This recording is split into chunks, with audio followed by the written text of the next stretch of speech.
Have you felt that discomfort, right? That whisper you can't pinpoint, that pressure in your chest when someone gets too close with a smile that's too kind, with words that seem right but hide something you can't explain. You know it, you feel it, but you can't prove it. There are people who don't seem bad, but they smell like danger. They don't shout, they don't hit, they don't threaten, they don't need to. They manipulate you from the shadows, dress their demands in logic, and disguise their conditions as affection. They ask for small things, almost insignificant at first, a favor, a silence, a renunciation, and you give in, not knowing that each concession opens another crack in your identity. Jung warned, "The worst demons don't come with horns, but with a human face. People who seem perfectly normal, asking for things that, without knowing it, drain you. And the worst part is, they do it with a smile." Have you ever wondered why you feel drained after talking to certain people? It's no coincidence. It's psychological drainage. They're extracting something from you, something invisible, but fundamental. Your will, your judgment, your center. They're not stealing your time, they're stealing your soul in small installments. And the worst part? You're handing it to them voluntarily, because you're afraid to say no, because you think you're exaggerating, because they are friends, family, partners. But here's the first blow. Not everything that appears as love is love. Sometimes what you call affection is simply a well-wrapped control strategy. And if you don't detect it in time, you'll end up being a smaller version of yourself, tailored to others. Now listen to me carefully. There are 5 things that, if someone asks of you, you should walk away from without looking back. Don't think about it. Don't analyze it. Don't ask for opinions. Run. Because each of these requests is not a simple request. They are alarms of emotional manipulation, indicators that the person doesn't want your well-being. They want your obedience. Jung said that the greatest act of courage is facing the darkness within yourself. But it's also recognizing the darkness others project onto you, hoping you confuse it with your own reflection. This is not just another video. I'm not going to give you motivational phrases or recycled advice. Today, we're going to talk about what no one wants to admit. There are people destroying you with every favor they ask, with every opinion they demand, with every part of you they want you to sacrifice on their emotional altar. And if you don't know how to identify them, you'll become one of those bodies walking through life with a dimmed soul, convinced they're being good people, when in fact they're being devoured little by little. Do you think you're free? Think again. Maybe you've built your whole life around the expectations of others. Maybe you're so programmed to please that you don't even know who you would be if you stopped obeying. Do you know what the greatest act of rebellion in this era is? Learning to say, "I won't accept this." Because behind each of those 5 requests hides a perverse intention to mold you, to bend you, to silence you, to nullify you. But there's still time. Jung said that you don't become enlightened by imagining figures of light, but by making the darkness conscious. Prepare yourself, because we're going to descend into that darkness. We're going to dig up what you don't want to see, but what's destroying you. You're not here by chance. You're here because something inside you knows that you have to cut ties, even if it hurts. Because staying also hurts, and sometimes it hurts much more. Now listen closely, because if you allow someone to ask you for these 5 things, you will pay a high price, a very high price. Ready? Let's go. And now it's time. If there's something you need to engrave into your mind, it's this. Anyone who asks you for any of these 5 things does not want your well-being. They want your surrender. They don't care who you are. They care about what they can do with you. And if you don't react in time, you'll end up as a shadow of yourself, trapped in a net that looks like love, but smells like control. The first is the most silent. They ask you to ignore your intuition. Not with screams, not with violence. They ask you with a soft tone, like someone who wants to protect you from yourself. They make you doubt.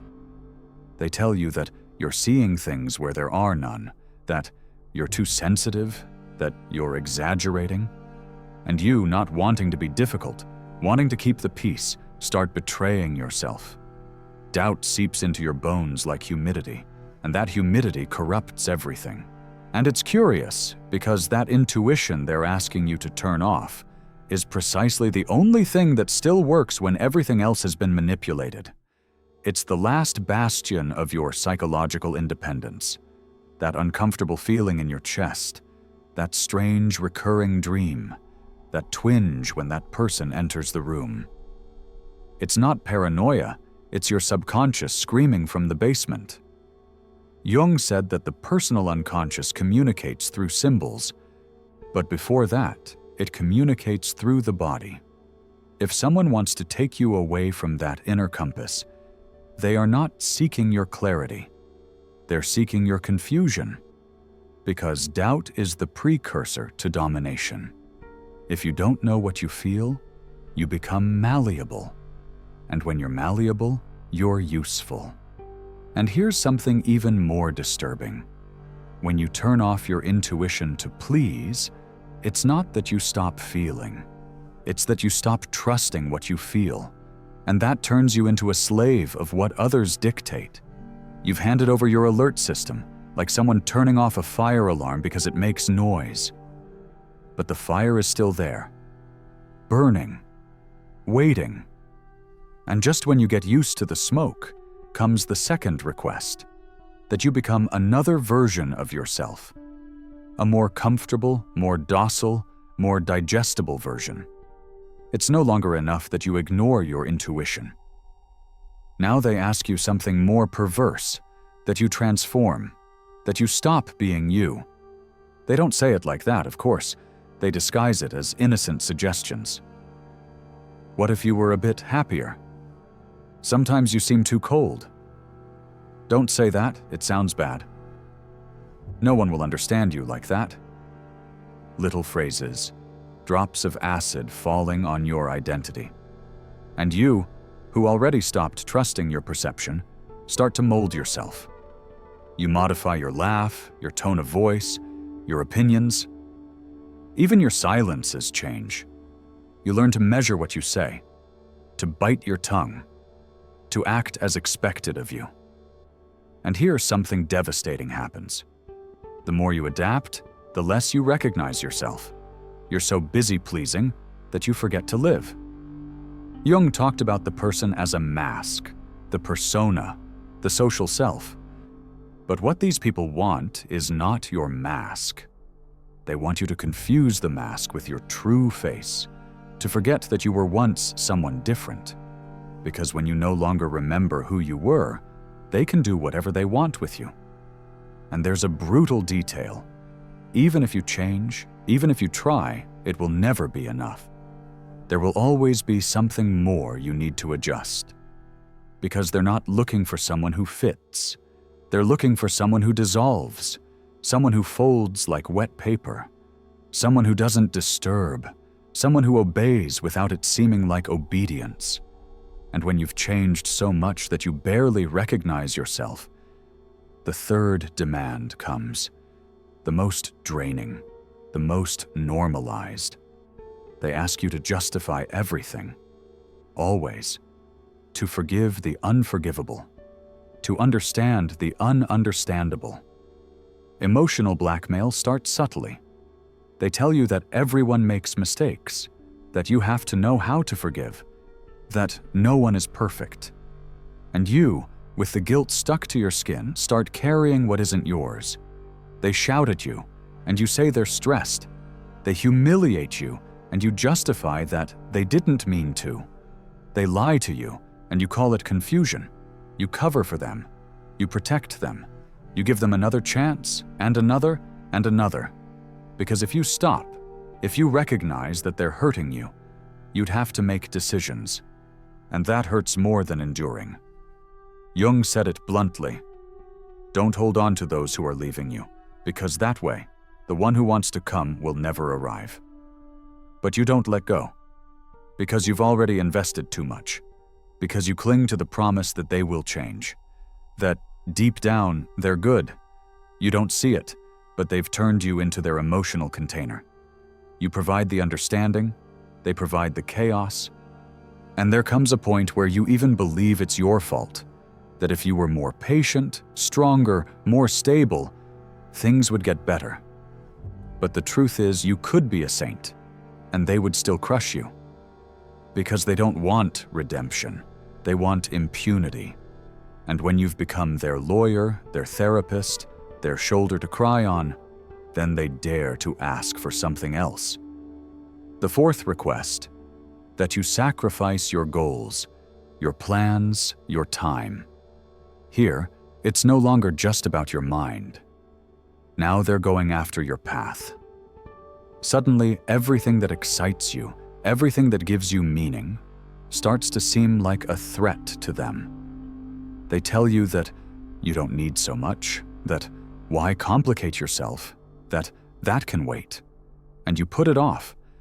A course, a trip, an important decision, and then another, and another, until one day, you find yourself living a life you didn't choose. A routine that doesn't belong to you, surrounded by people who don't believe in you, but feed off of you. And the worst part is that you don't even know if you want to get out of there, because everything that was yours has been archived, buried under a mountain of other people's priorities. This is not love. This is not companionship. This is emotional kidnapping. And when they've drained you of projects, ambitions, intuitions, identity, they ask for the last thing. The fifth and most dangerous of all, that you give up your silence, your peace, your solitude.